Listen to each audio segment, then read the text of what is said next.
ଆମଦାନୀ କମ ଅଛି ବୋଲି ବି ବଢିଛି ଆଉ। ଆମଦାନୀ ହେଲେ କମିଯିବ ମନକୁ, ଆଉ 15 ଦିନ ପରେ କମିଯିବ। ଜିନିଷ ଆମଦାନୀ ହେବ, ଏ ଆଳୁଟା ତ ଏମାନେ ବନ୍ଦ କରିବାରୁ ବଢିଲା, ବେଙ୍ଗଲ ବନ୍ଦ କରିବାରୁ। ବେଙ୍ଗଲ ତ ଏପର୍ଯ୍ୟନ୍ତ ବି ଠିକ ରେ ଆସିନି, ବୁଲି ବାଲିକି ଆଉଛନ୍ତି ଅଧିକା ଖର୍ଚ୍ଚରେ। ଠିକ ରେ ବେଙ୍ଗଲ ଛାଡିନି ଏପର୍ଯ୍ୟନ୍ତ ଆଳୁ।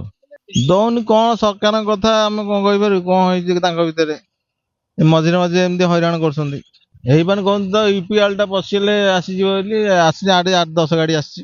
ୟୁପି ଆଳୁ କମ ଆସୁଥିଲା, ଏବେ ମଗେଇଛନ୍ତି କଣ ଅଧିକା ଆସିବ ବୋଲି କହୁଛନ୍ତି। ଏଇଟା ଟିକେ ଲାଷ୍ଟିଂ, ସେଟା ଟିକେ ଲାଷ୍ଟିଂ କରୁନି, 2-3 ଦିନ ସଡି ଯାଉଛି। ଗାଡି 2-3 ଦିନ ଆଇଲା ବେଳକୁ ଗୋଟେ ଦିନରେ ଆସୁଛି, ସେ 2 ଦିନ ଲାଗୁଛି। ପାଲ ଗୋଡା ହେଇକି ଆଇଲା ଭିତରେ ସଡା ବାହାରୁଛି, ସେଇଆ ହଉଛି ଅସୁବିଧା।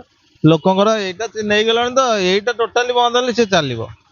ଆଉ ସିଏ ଏଥିରୁ ଆସିଲା ବେଳକୁ ଲୋକ ଆକୁ ନଉଛନ୍ତି। ନାଇଁ କମ ନାଇଁ ମ, ଏଠି ତ ଯାହା କିଣା ହଉଛି 4-5 ଟଙ୍କା ଅଧିକା ବିକା ହଉଛି। ଗୋଦାମ ରେଟ୍ ଯାହା ହଉଛି 4-5 ଟଙ୍କା ଅଧିକା। କେଜାଣି ସିଏ ଜାଣିଥିବେ କଣ ବୋଲେ। 30 ଟଙ୍କା ତ ଏବେ ହେଇନି, ଆଗରୁ ଥିଲା 35, 3 କିଲୋ 100 ବିକା ହଉଥିଲା। 30 ତ କେବେ ବିକା ହେଇନି ଏବେ।